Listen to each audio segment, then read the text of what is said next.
여러분 안녕하십니까? 3월 14일 금요일 오늘 가장 궁금한 뉴스 다루는 프레스 라이브 구경호입니다. 윤석열 대통령 탄핵 심판 결론이 늦어지면서 여야 모두 여론전에 사활을 걸고 있는 모양새입니다. 특히 야권에선 도보 행진에 삼보일배까지 등장을 했는데 더불어민주당은 조금 전부터는 서울 광화문 광장에서 최고위원회의를 열고 있습니다. 국회가 아닌 거죠. 분위기 살펴보도록 하겠습니다.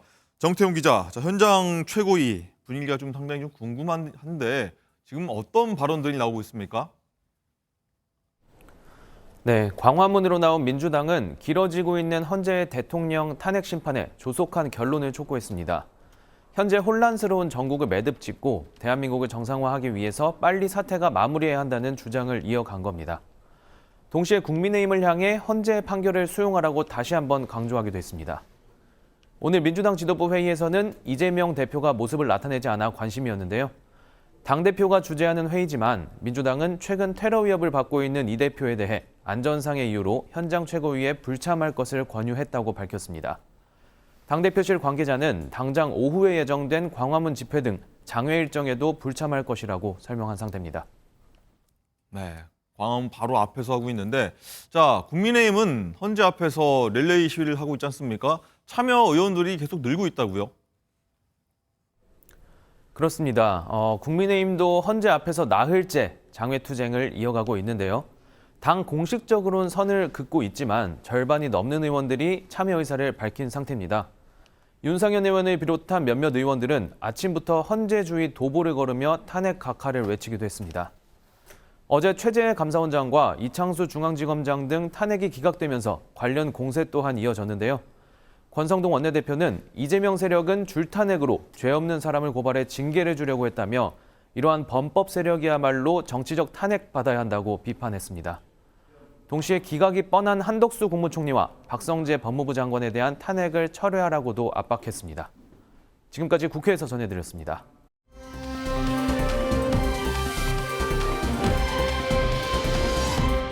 네, 보신 것처럼 민주당이 국회가 아니라 광화문 바로 앞에서 최고위원회를 열고 있는 건데 윤 대통령 석방 이후에 정말 총력전, 여론전에 총력을 가하고 있는 모습이 펼쳐지고 있습니다. 윤정 기자, 정태훈 기자가 좀 전에 좀 얘기했습니다만 이재명 대표는 안 보여요? 네, 그렇습니다. 지금 민주당은 개별 의원의 단식과 삭발에 이어서 연일 국회의원과 당직자 등을 총동원해서 도보 행진을 진행을 하고 있고요. 네. 오늘은 아예 최고위원 회의장을 이 광화문 현장으로 옮겼습니다. 그런데 여기에 이재명 대표는 참석을 하지 않았는데요. 네. 그 이유는 이 최근 신변 위협으로 인해서 불참을 한 것입니다. 당 사무처에서 안전상의 이유로 불참을 할 것을 권유했다고 합니다. 네, 너무 오픈된 장소니까 대중들도 접근 가능하니까요. 네, 그렇습니다. 이승훈 부위원장님, 일단 윤 대통령 석방 그리고 어제 감사원장과 이 검사들의 이 탄핵 심판 기각 현장 최고위원회 열고 있는데 민주당이 각종 장외 투쟁 벌이고 있는데 이 탄핵 심판 선고일이 좀 다가올수록 민주당이 원하지 않는 방향으로 가고 있어서인가요? 아니면 어떤 그런 분위기에 좀 세기를 좀 박으려고 하는 모습에서 이런 투쟁을 하고 있는 건가요? 좀 세기를 박으려고 하는 것도 있고요. 네. 또 국민의힘 쪽에서 그 서부지법 난동 사태라든가 전환기 씨나 정광훈 씨가 계속해서 혹세무민하면서 마치 윤석열 대통령이 잘못한 게 없고 계몽령인 것처럼 얘기를 하고 있거든요. 근데 이런 것들이 자꾸 민주당의 입장에서는 가만히 있으면서 그래 헌법재판소를 믿자, 검찰을 믿자 그랬는데 검찰도 윤석열 대통령을 구속 취소하고 즉시 항고도 하지 않으면서 법적인 절차를 위반하면서까지 윤석열 대통령을 비호하는 것 같은 마치 후원자 같은 모습을 보여주고 있기 때문에 가만히 있으면 그냥 단순히 헌법재판기관을 믿고만 있다라고 한다면 자칫 헌법재판관들도 극우 세력들의 문영배 재판관 집 앞에 계속해서 시위까지 하고 위협을 하고 있지 않습니까? 이런 것들 때문에 헌법재판관들이 위축될 수 있기 때문에 더 신속하고 공정한 재판을 위해서 오히려 맞대응하는 성격이 강하다라고 보시면 될 것 같습니다. 네, 이준우 대변인 일단은 여야 모든 것 같습니다. 장애투쟁, 릴레이 시위 계속해서 하고 있는데 이게 양 당의 입장에 따라 다른 것 같아요. 이게 인용이 될 것 같은지 기각이 될 것 같은지 여기에 따라 지금 움직이고 있는 것 같은데 분위기는 어떻게 보십니까? 일단 지금 민주당은요 이제 호떡집에 불난 것처럼 급하다. 그렇게 지금 생각을 민주당 급하다. 예, 민주당 급하죠. 왜냐하면 결정적인 계기가 윤석열 대통령의 구속 취소입니다. 그때 구속 취소의 주요 사유가 공수처가 수사권이 있느냐 이게 핵심이었어요. 구속 기간은 작은 부분이고요. 공수처의 수사권, 직권 남용을 가지고 내란죄 혐의까지 수사할 수 있느냐 했는데 거기에 대해서는 없다라고 못을 박았기 때문에 그렇다 그러면 헌재에 상당히 영향을 줄 수 있겠다. 공수처가 가졌던 그 자료를 수사를 했던 그 자료가 경찰과 검찰한테 사건 자료를 이첩받아서 짬뽕시킨 상태에서 검찰 넘겨주고 그 자료가 헌재에 넘어간 상태란 말이에요. 그러면 헌재가 심판했을 때 상당히 절차적 하자가 생길 수 있는 거다. 이런 문제 때문에 굉장히 위기가 높아졌겠죠. 그런데 민주당에서 지금 특징을 보면요. 대규모 이제 참여인들이 있어야 되는 그런 집회 이런 건 별로 얘기를 안 하는 것 같습니다. 왜냐하면 이재명 대표가 집회에 참여해달라고 그렇게 공지도 올리면서 독려했음에도 불구하고 실제는 어땠었죠? 신고 인원이 10만 명이었는데 실제 참가한 사람은 5,500명밖에 되지 않는 그러니까 5.5%의 참석률을 보이니까 그래서 대체하는 방법이 바로 삭발이 아니었겠느냐. 그리고 행진, 이 행진도요 국회의원하고 보좌진만 참석했습니다. 한 2, 300명 되는 규모거든요. 이렇게 소규모로밖에 뜻을 나타낼 수밖에 없는 그런 상황까지 온 상황이다. 그래서 민주당은 굉장히 지금 조급한 그런 상황인 것처럼 보입니다. 그렇군요. 약간 해석이 좀 다르신 것 같은데 아무튼 이렇게 보도록 하겠고요. 자, 이런 분위기 속에서 어제 저희가 전해드린 내용인데 비상계엄 선포 계기인 이 감사원장의 탄핵이 기각되면서 윤 대통령 측은요.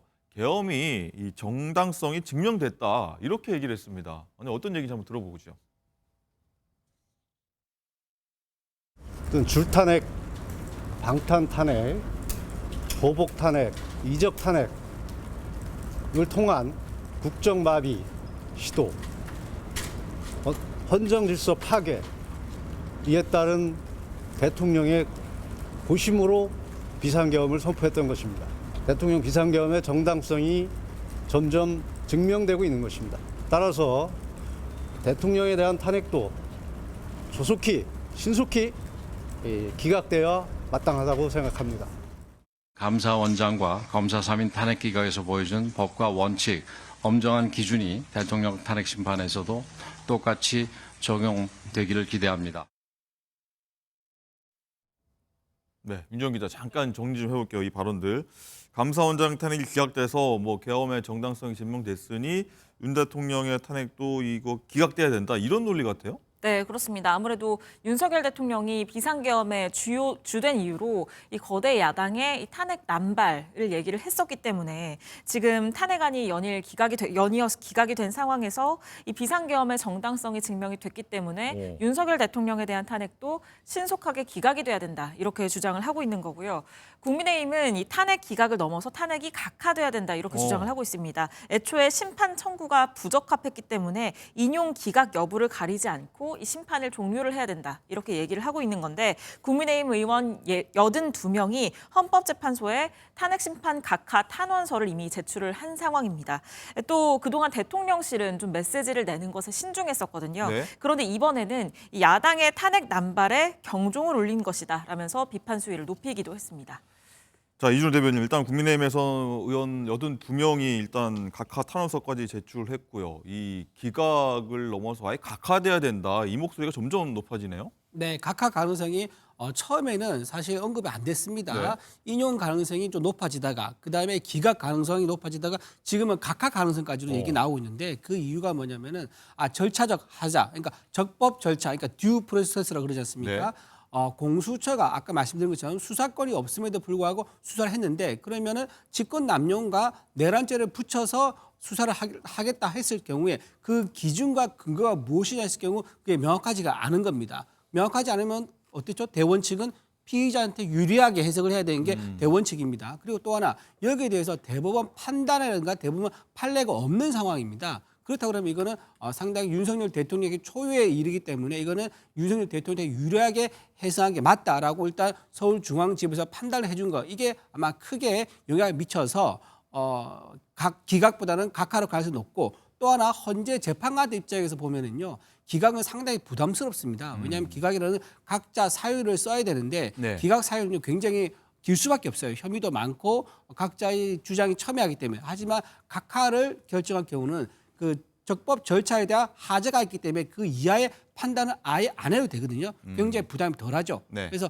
각하 쪽으로 좀 기울고 있는 분위기가 상당히 있고 제가 취재한 바로는 헌재 안에서 4대4로 갈려가지고 네. 평의가 계속 반복되고 있다고 그러더라고요. 그래서 지금 수기가 길어지고 있다. 그렇죠. 그게 길어지고 있는 건데 그게 아마 이번 주가 아닌 다음 주 얘기도 나오고 있지만 제 생각에는 다음 주도 아마 힘들지 않을까. 그러니까 조심스럽게 예측해 봅니다. 자, 이승훈 부위원장님, 일단 인용 확신했던 민주당 입장에서는 되게 황당하고 당황스러운 아마 이런 논평이지 않을까 싶은데 일단은 윤 대통령과 여권 주장에 따르면요. 헌재 감사원장 그 기각 결정이 이게 윤 대통령한테 좀 유리한 신호가 아니냐 이렇게 해석하시는 것 같아요. 뭐 착각하고 계시는 거죠.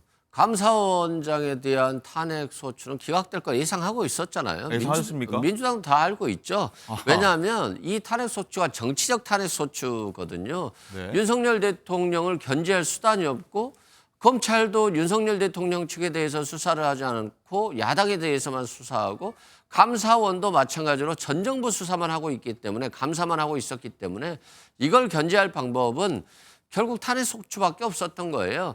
그럼에도 불구하고 부실한 수사, 부실한 감사를 헌법재판관들이 탄핵하기가 어렵죠. 안 하는 건 참 어렵잖아요. 뭔가 잘못 내란같이 불법 행위를 했다라고 한다면 위법행위 판단이 좋은데 하지 않은 것은 정말 어려워요. 그런데다가 감사원이나 검찰도 다 수사기관이잖아요. 수사 자료를 주지 않아요.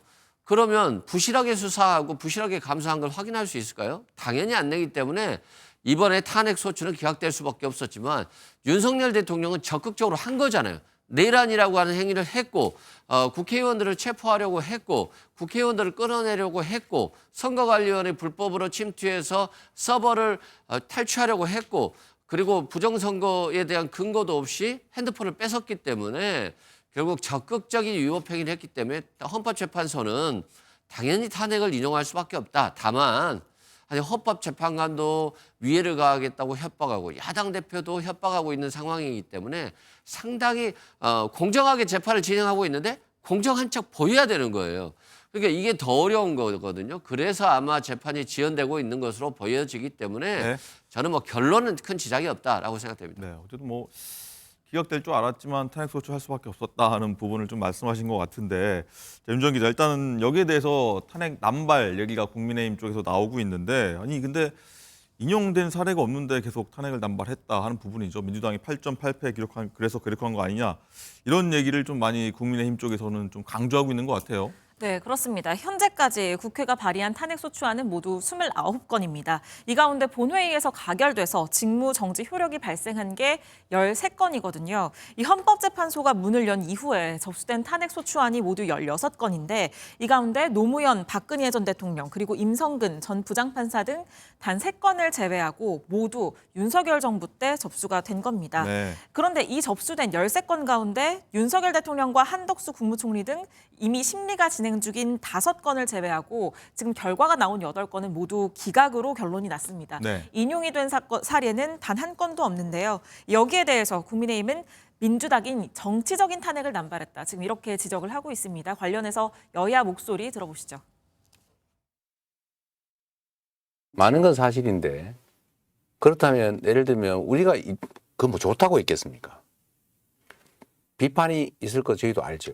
근데 우리로서는 나름의 할 말은 있는 사안인데 이걸 닭이 먼저냐 달걀이 먼저냐를 따지면 끝이 없죠. 쌓인 겁니다. 서로 쌓인 거고요. 그런 점에 대해서 우리도 아무 잘못 없다 그런 생각하지 않아요. 이재명 대표는 줄 탄핵 비판에 대해 아무 잘못이 없다고는 생각 안 한다고 밝혔습니다. 자신이 한 말에 최소한의 염치가 있다면 한덕수 총리 뺑소니 탄핵을 신속하게 처리해야 할 것입니다. 반성의 진정성이 있다면 정략적 탄핵 남발을 포함한 민주당의 입법 독재에 대해 국민 앞에 석고대죄하십시오. 뺑소니범이 사고 현장을 외면한다고 해서 잘못이 사라지지 않듯이 탄핵 폭주의 운전대를 잡아온 민주당도 다르지 않습니다. 네, 지금 보신 것처럼 오늘 아침 지도부 회의까지 연일 발언 수위를 지금 높이면서 공세를 이어가고 있는데 네. 특히 국민의힘은 앞서서 저희가 그래픽으로도 보여드린 것처럼 이 국회가 탄핵 심판에 사용한 예산이 총 4억 6천만 원이다 라면서 예산 낭비라는 지적까지 나오고 있습니다. 이 반면 민주당은 헌재가 앞서서 이 검사 3인에 대한 판결문에서 기각을 하면서 낸 판결문에서 탄핵 소추권이 남용됐다고 단정할 수 없다라고 밝혔는데 이 부분을 들어서 반박을 했습니다. 이 조승래 수석 대변인은 헌법 내지 법률 위반 행위가 일정 수준 이상 소명됐다고 이 절차가 준수된 것은 물론이고 재발 방지 목적도 인정된다는 것이다. 이렇게 밝히기도 했습니다. 자, 이준호 대변인, 일단은 이재명 대표 아까 목소리 들어봤는데 이 탄핵 소추가 많은 건 사실이지만 하고 인정하면서도 이 좋아서 그랬겠냐라고 한 부분은 이승훈 부위원장 아까 말씀하신 부분과 좀 일맥상통한 부분 같은데, 자, 이 국민의힘 쪽 입장에서는 좀 반발할 수밖에 없는 내용일 것 같은데 어떻게 해석하십니까? 이재명 대표의 저 말에 동의합니다. 좋아서 했겠냐? 좋아서 한 거 아니에요. 필요해서 한 겁니다.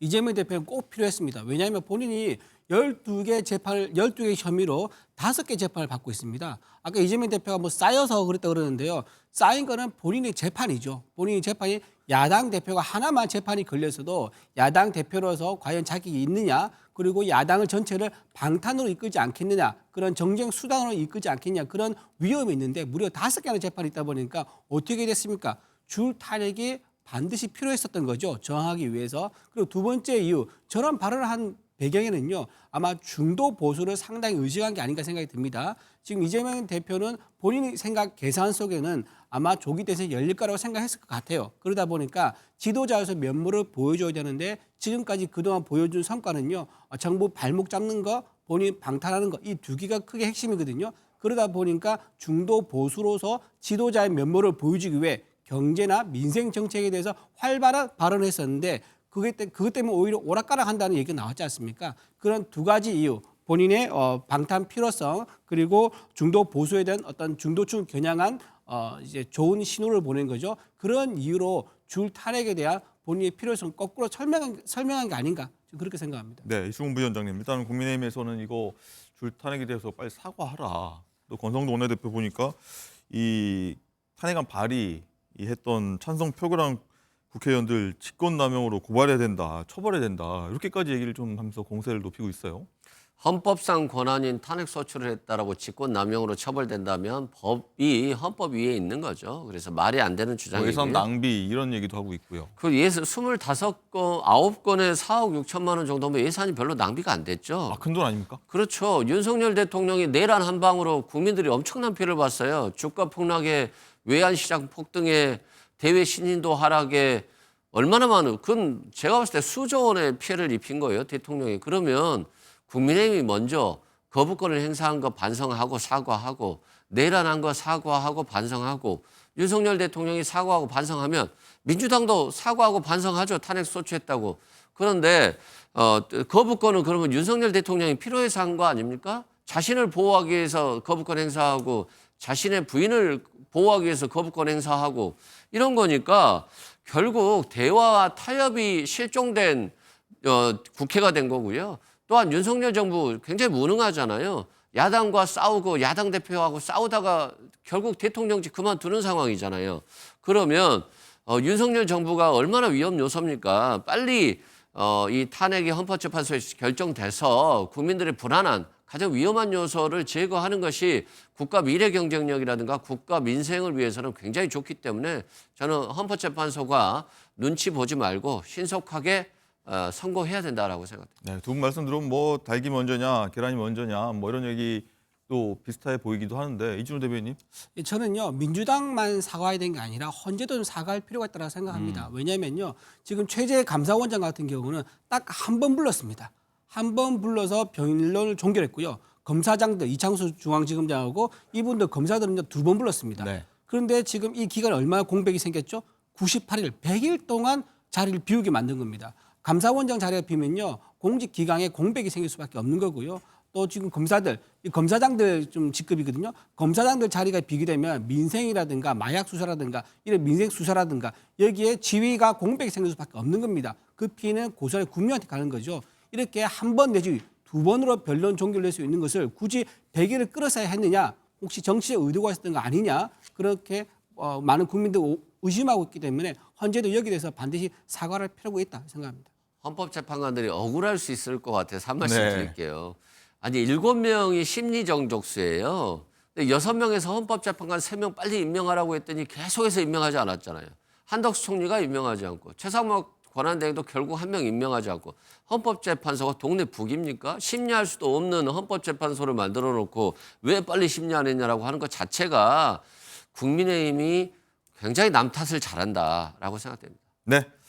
어쨌든 이 헌재 탄핵 소추 줄 기각이 결국에는 윤 대통령 탄핵 심판에 어떤 영향이 있을까, 이 부분에 대해서 많은 분들이 관심이 있어서 이 부분 한 번 더 짚어보도록 할 텐데, 자, 이준우 대변인, 일단 앞서 이진숙 방통위원장 때 선거 때 보면은 재판관 4대4 기각규정 나와서 그때 이제 진보 성향이니 뭐 보수 성향이니 중도 성향 재판관들이 좀 반영된 거 아니냐 얘기가 많이 나왔었는데 이번에도 그렇게 가는 거 아니냐 싶었는데 어제 보면은 만장일치로 다 8대0 나왔지 않습니까?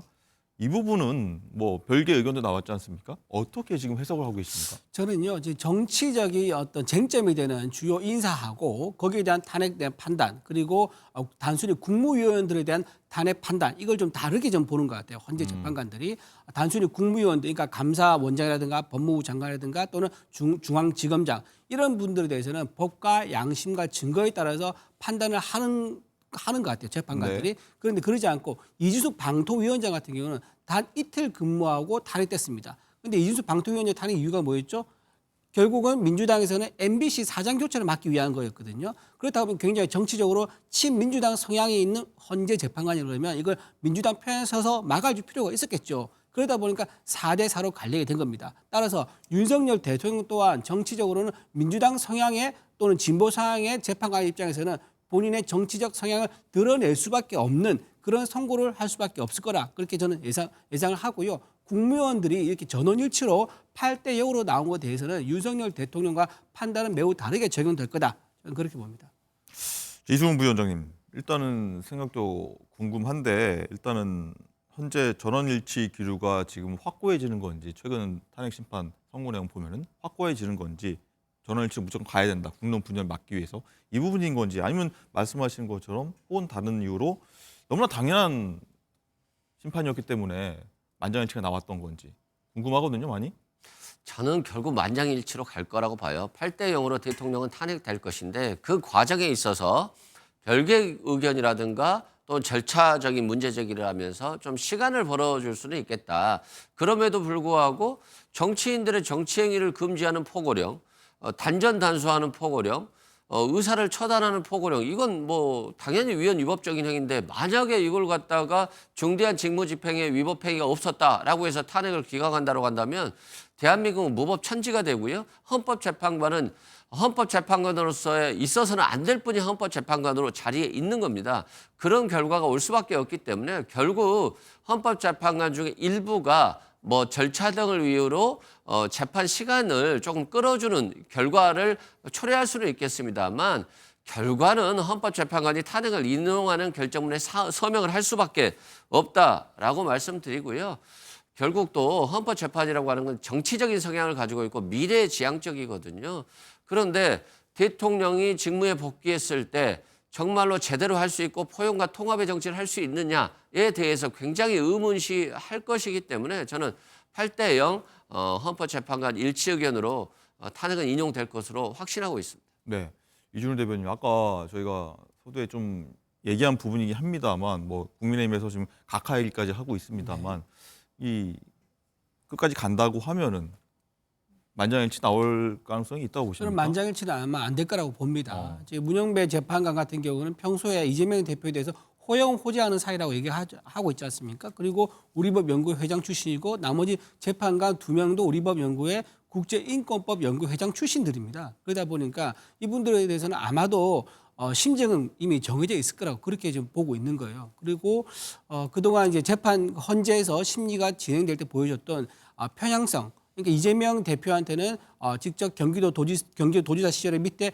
부하 직원한테 직접 질문하는 걸 허용하게 했는데 윤석열 대통령 허용을 못하게 했거든요. 이런 여러 가지 재판 불공정 진행 등등이 있기 때문에 재판 불공정 진행의 목적은 그 무엇이었겠느냐? 아마도 본인이 소속돼 있는 어떤 또는 본인이 가지고 있는 정치적 성향이라든가 어떤 정치적 집단이라고 의심을 받고 있는 그런 단체의 방향성에 맞는 그런 결론을 정해놓고 지금 재판에 임하고 있다. 그래서 4명에 대해서는요 판단이 바뀔 것 같지는 않습니다. 따라서는 4대4 각하 가능성이 더 높다고 봅니다. 알겠습니다. 자, 윤정 기자, 어쨌든 어제 탄핵 심판 보면은 만장일치 기각이었습니다만은 네. 별개의 의견이 나왔어요. 여기서 좀 정치적 성향이 재판관들 사이에서 드러난 거 아니냐 이런 해석도 나와요. 네, 그렇습니다. 이 최재해 감사원장 탄핵 사건에서는 이 앞서서 이진숙 방통위원장 탄핵 사건 당시에 이 인용 의견을 냈던 이미선, 정정미, 정계선 재판관이 이런 별개의 의견을 덧붙였습니다. 국무총리에게 감사 청구권을 주는 훈령 개정이 위헌 위법이기는 하지만 파면할 정도로 중대하지는 않다. 결국에는 위헌 위법 소지가 있다는 점을 덧붙인 건데 이 별개의 의견에서 이 정치적 성향이 반영된 것 아니냐 이런 해석이 나오고 있고요. 또 앞서서도 한 차례 말씀을 드렸습니다만 이 검사 3인에 대한 탄핵 사건에서도 부수적으로 정치적 목적이나 동기가 내포되어 있다고 하더라도 이를 들어서 탄핵 소추권이 남용됐다고 단정할 수 없다 이렇게 밝혔거든요. 네. 이게 결국에는 이 비상계엄 선포 이유를 대통령이 거대 야당의 탄핵안 남발로 들다고 하더라도 윤 대통령 측의 주장을 현재가 완전히 받아들이고 있지는 않다. 이런 점이 엿보인다는 해석들이 있습니다. 그렇군요. 자, 이승훈 부위원장님, 일단은 보면 이 별개 의견을 낸 재판관들 보면은 보수 쪽에서 제기하는 뭐 편향성을 가진 재판관이다라고 일단 볼 수 있는 분들이 일단 별개 의견을 낸 거거든요. 이 부분에 대해서는 어떻게 저희가 해석을 해야 될까요? 저는 뭐 이게 별개 의견으로만 냈잖아요. 네. 소수 의견은 반대 의견은 아니잖아요.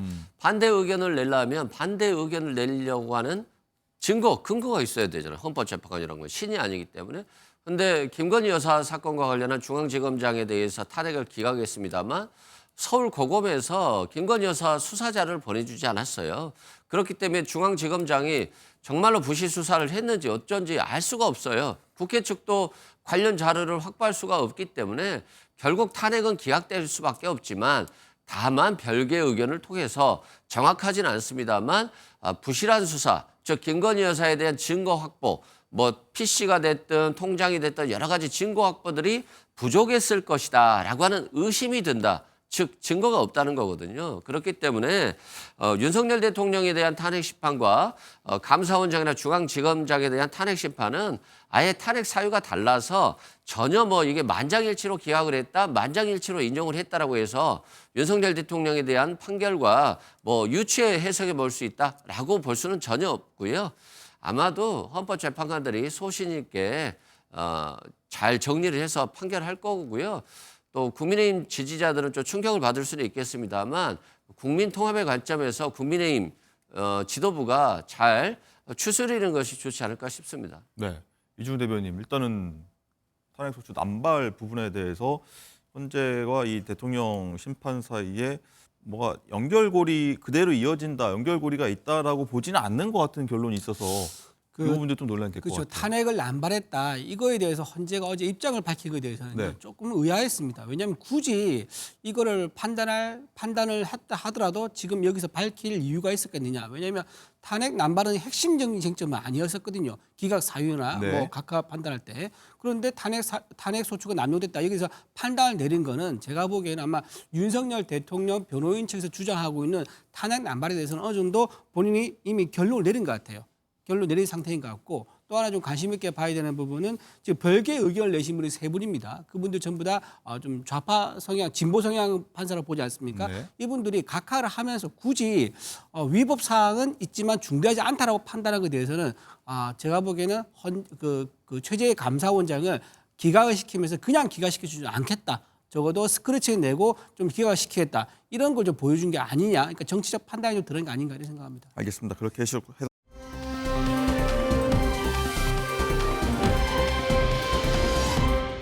네, 이어서 연예계 소식 잠깐 살펴보도록 하겠습니다. 자, 황종선 기자님, 저희가 계속해서 전해드리고 있는데 이 요리사업가 백종원 대표 얘기인데 여러 논란이 있었는데 어제 결국 사과를 했어요.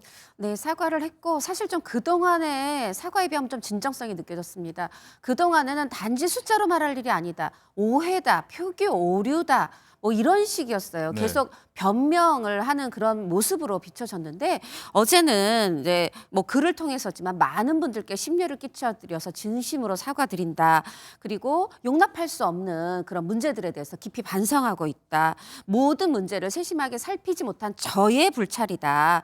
질책을 겸허히 받아들이겠다. 그리고 상장사로서 주주 여러분의 기대에 부응할 수 있도록 회사에 대해서 혁신과 성장을 이끌어 가겠다. 어떻게 보면 네, 당연히 나왔어야 될 사과문이 조금 저는 늦었다 싶을 만큼 왜냐하면 최근에 아시지만 이루 셀 수 없이 5, 6, 7, 8가지의 어떤 굉장히 많은 논란이 있었고 어떤 것들이 여기에 있었는지 한번 잠깐 짚어주실까요? 잠깐 짚어보면 뭐 백행 가격이 너무 비싸다. 근데 질은 낮다. 감귤 주스가 있는데 다른 데는 100%인데 여기 좀 함량이 부족하다 그랬더니 감귤 맛 맥주다. 네, 근데 이것도 수치로 얘기할 얘기가 아니다 했고 또 농지 전용 구역은 국산만, 국산 재료만 이용해야 그나마 이 가공물 처리 시설이 가능한데 여기서 중국산 뭐 계량 맥주, 캐나다산, 미국산, 호주산 밀, 대두 이런 걸로 된장을 만들었어요.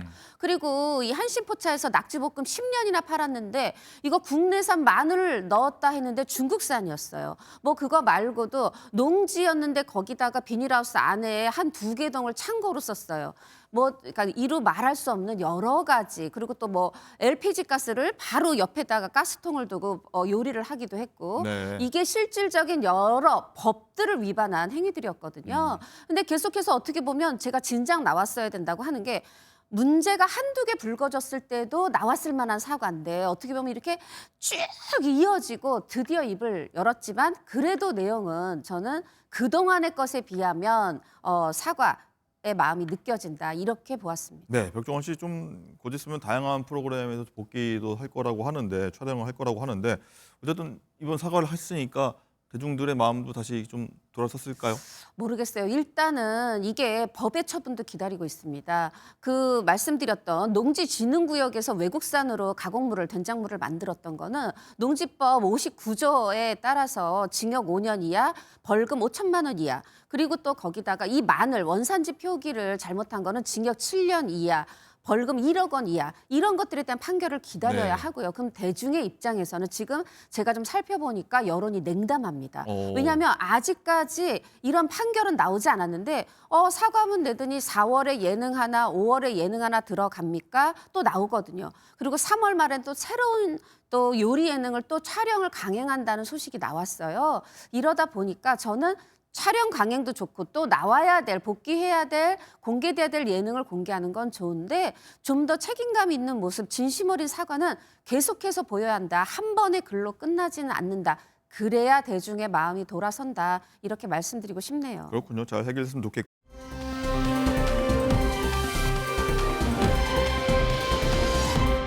90년대, 2000년대 초반까지 좀 봤던 것 같은데 스타라고 해야 될까요? 굉장히 흥미로운 분이죠. 통아저씨. 많은 분들이 지금 기억하실 텐데 분명히 이 양승 씨인데 근황이 방송을 통해서 공개가 됐습니다. 꽤 흥미로운 내용도 있습니다. 먼저 영상으로 만나보시죠. 방송국에도 이름이 써지고 돈도 많이 이제 올라가고 그래 또 업소도 많이 다녔고 그 당시에 하루에 12군데 뛰었어요.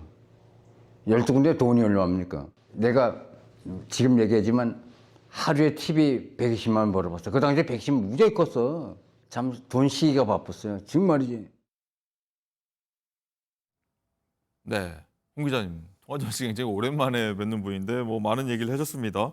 이게 연예인 인기 버금가는 인기였는데 우리나라에서만 인기 있던 건 아니더라고요. 진짜 일본 진출했었어요. 뭐냐 네. 하면 뭐 이제 거기서 통사마라고 불리면서 윤사마만 있었던 게 아닌 거죠. 통사마가 통사마로 있었다. 불리면서 실제로 일본 유명 코미디언이랑 합동 공연을 한 정도가 아니고 그때 당시에 지우 히메라고 해서 최지우 씨가 굉장히 또 일본에서 한류 열풍이었잖아요. 그랬죠. 그때 최지우 씨라든가 핑클 이런 사람들하고 함께 무대에 오를 만큼 굉장히 선풍적인 인기를 끌었던 게 사실입니다. 예. 그런데 갑작스럽게 활동에 좀 공백이 생겼다고 하는 건데 그래서 이 얘기가 나온 거거든요. 이유가 뭐랍니까? 그러니까 처음에 저렇게 통춤을 추면서 혼자 하다가 따님하고 함께 그 파트너 묘기를 선보였어요. 그런데 이 따님이 지금 이 통아저씨가 72세시거든요. 그럼 따님도 사실 나이가 많이 됐을 거 아닙니까? 예. 그러다 보니까 따님이 결혼을 하면서 여기서 이제 두 사람 함께 공연하는 거 아니에요? 이렇게 되면서 공백기가 생겼다 그래요. 지금 보시지만 혼자 통춤 추는 것보다 저렇게 따님하고 함께하면 훨씬 보기가 저분이 좋잖아요. 따님이시니까. 네네. 그래서 이제 그걸로 인해서 공백이 생겼었다고 하네요. 자, 그런데 어쨌든 이런 모습 뒤에 좀 쓴 현실이라고 할까요? 이양승 씨가 과거 공연 후에 돈을 받지 못했던 경험이 많았다고 얘기해서 또 많은 안타까움을 자아냈습니다. 그 목소리도 한번 들어보시죠. 이용을 잘 당한다고. 착한 게 아니야. 바보 취급해. 참 내 돈 떼먹으면 무지하게 많을 거야. 선불 같으면 괜찮은데 후불이야. 그러니까 한 달 하고 조금 이따 줄게요. 정말 빌딩 한 채 값이 나가도 여러 채 날라갔을 거야. 자, 어쨌든 이런 이유가 있어서 아내가 어떤 이양승 씨 활동에 좀 많이 좀 반대했다는 얘기가 좀 있었는데 어쨌든 이양승 씨가 제2전성기 좀 꿈꾸고 있다 이런 얘기도 들리더라고요. 그렇죠. 지금 보셨지만 체격을 현재도 유지하고 있고 유연성도 유지하고 계시다는 그렇군요. 거예요. 그래서 혼자 통춤도 출 수 있고 파트너만 있다면 여전히 나는 파트너 묘기도 할 수 있다. 이제 오. 이런 입장이에요. 그래서 아내 입장에서는 공연 열심히 다니면 뭐 하냐. 이렇게 한 달 뒤에 준다고 그러고 주지 않고 이러는 건데 그냥 차라리 하지 마라 이제 이건데 그러나 이양승 씨는 지금 70세가 넘었는데도 나는 다시 제2의 공연 전성기를 꿈꾼다. 지금 보시는 모습도 저렇게 여장하는 모습으로 이렇게 공연하고 계시고 아직도 나는 현역이라는 마음을 가지고 계시는 것 같아요. 네, 어쨌든 이 방송 통해서 이양승 씨가 몇 년간 어머니도 못 뵀었는데 재회하는 모습도 보여서 많은 분들이 좀 뭉클해했던 것 같아요. 네, 이양승 씨가 좀 어려운 유년기를 보냈더라고요. 어머니께서 이 양승 씨가 통아저씨가 5살 때 시아버지의 학대를 못 이겨서 집을 나가셨다고 해요. 그런 다음에 무려 40년이나 못 보다가 40년 만에 어렵게 만났는데 이양승 씨가 보니까 또 이 어머니가 새로운 인생이 생기셨잖아요. 결혼을 해서 또 거기서 딸을 낳으시고 새로운 가정이 생기다 보니까 2번 찾아가고는 이제 못 찾아갔다 그래요. 그래서 마지막 뵌 게 10년이었는데 이번에 그 새로 결혼해서 낳으신 그 딸한테 전화를 해서 집 주소를 알아내서 저렇게 방송에서 10년 만에 어머니를 재회하는 그런 모습을 보였는데 어머니가 지금 귀가 잘 들리지 않으시더라고요. 그래서 이제 팬으로 이제 엄마 뭐 보고 싶었다 이러면서 엄마 밥 먹고 싶었다 하니까 저녁 먹고 갈래? 이렇게 말씀하셔서 지금 저렇게 함께 10년 만에 또 저렇게 저녁을 먹는데 저는 저 밥상이 이 모자가 평생에 몇 번이나 함께 한 밥상이었을까 그런 생각이 들어서 가슴 뭉클했습니다. 그렇군요. 어쨌든 통화정 씨 굉장히 오랜만에 만나봤고요. 제2의 전성기를 한번 누리기를 바라볼게요.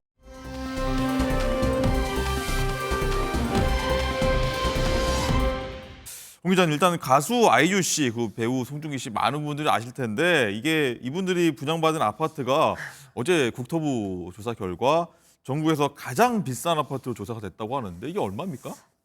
200억 6천만 원입니다. 200억이요. 네, 뭐 이름 말씀드려도 되는지 모르겠는데 이 에테르노 청담이 사실 지난해 1월에 입주했거든요. 네. 그런데 이게 그러니까 뭐 464.11제곱미터라고 하는데 평수로 이제 얘기하면 한 140평 정도 되는 건데 네. 이게 200억을 넘어서서 전국 최고가. 사실 지난 2021년부터 2024년까지는 그러니까 다른 아파트가 1등이었는데 네. 요번에 이게 이제 1등을 갈아치운 거죠. 네. 그러면서 또 전국 최고가, 공시가가 전국 최고가도 알렸고 지금 이제 또 CG 화면이 나올 텐데 거기 보시면은 2위도 이제 함께 나오거든요. 네. 1위가 아이유 씨랑 송중기 씨가 살고 있다면 또 2위 아파트는 이 장동건 씨, 고소영원 씨가 살고 얼굴이 보이네요. 네, 또 고부가요? 골퍼죠. 프로골퍼 박인비 씨도 살고 일타 강사라는 수학 강사 분도 살고 이제 그러는 건데 지난해까지는 4년 연속 1위였어요. 그런데 이제 이번에 2위로 밀려났네요. 자, 저도 한번 보니까 이 한강 인접한 한강이 좀 보이는 바로 앞에 있는 올림픽대로 앞에 있는 아파트인데 억소리 난다 이렇게 좀 볼 수 있을 것 같고 화면에 보이는 저 아파트인 것 같아요. 아니 사실 이제 한동이거든요. 네. 우리 흔히 나홀로 아파트는 뭐 투자 가치가 없다라고 하는데 네. 여기 겨우 29가구가 살아요. 29가구가 사는데 이렇게 공시지가가 200억이 됐는데 우리나라 최고일 뿐 아니라 우리나라에서 이게 지금 그 공시지가로 최고점 신기록을 경신한 거예요. 그래서 처음으로 200억이 넘었다고 합니다. 뭐 지금 보는 걸로도 뭐 굉장하기는 한데 뭐 네, 정말 억소리 나는 정도가 아니라 집을 사는 집이 200억 원이다. 잘 상상이 되지 않네요. 초현실적인 액수. 이게 우리나라 아파트가 맞나 싶기도 한데 우리나라입니다. 어쨌든 이 아이유 씨, 송정주 씨 시세 차익도 뭐 어마어마할 것 같습니다. 일단 팔지는 않을 것 같은데 당장은. 네, 사실 저는 200억이 넘었다는 것도 놀랍지만 더 놀라운 게요. 네. 지난해 이 가격이 얼마였냐면 128억 6천만 원이었거든요. 야. 근데 1년 사이에 72억 원이 늘었어요. 네. 그냥 가만히 있었는데 집이 72억 원을 벌어다 줬어요. 아마 웬만한 저를 비롯해서 웬만한 분들 평생 동안도 72억 원을 못 벌 텐데 그냥 가만히 있었는데도 집으로 또 72억 원을 벌었어요. 그리고 아까 말씀드렸던 장동건 고소영 씨 사는 그거 더 펜트하우스 청담은 지난해 대비 뭐 8억 1천만 원 올랐다 그래요. 그거에 비하면 이거 72억 원이 올랐다? 이거는 아주 상승폭이 엄청 큰 거죠. 그러면서 이제 전국 1위 가장 비싼 아파트가 됐는데요. 사실 저는 이제 이런 소식 볼 때마다 뭐 200억이라는 것도 놀랍지만 1년 사이에 72억 원이 오른다. 이래서 많은 분들이 무슨 수를 써서라도 쬐끔한 거라도 강남에 뭐 집을 사야 되느냐. 네. 사실 저는 이게 이런 쏠림 현상을 일으켜서 조금 부정적인 측면도 있다. 이런 생각도 좀 해봤습니다. 뭐 청담동, 강남에 많은 뭐 아파트 값이 많이 올랐다고 하는데 연예인들 보면은 어떻게 부동산 가격도 보이는 것 같아요. 맞습니다. 연예인들이 어떻게 보면은 이제 보통은 우리 이제 비연예인은 정규직이 아니라 비정규직이면은 대출도 잘 안 되는데 연예인들은 워낙에 뭐 공신력이 있어서 그런지 대출도 잘 되고 그래서 결국 뭐 그들도 말로는 영혼을 끌어모아서 영끌해서 산다고 해요.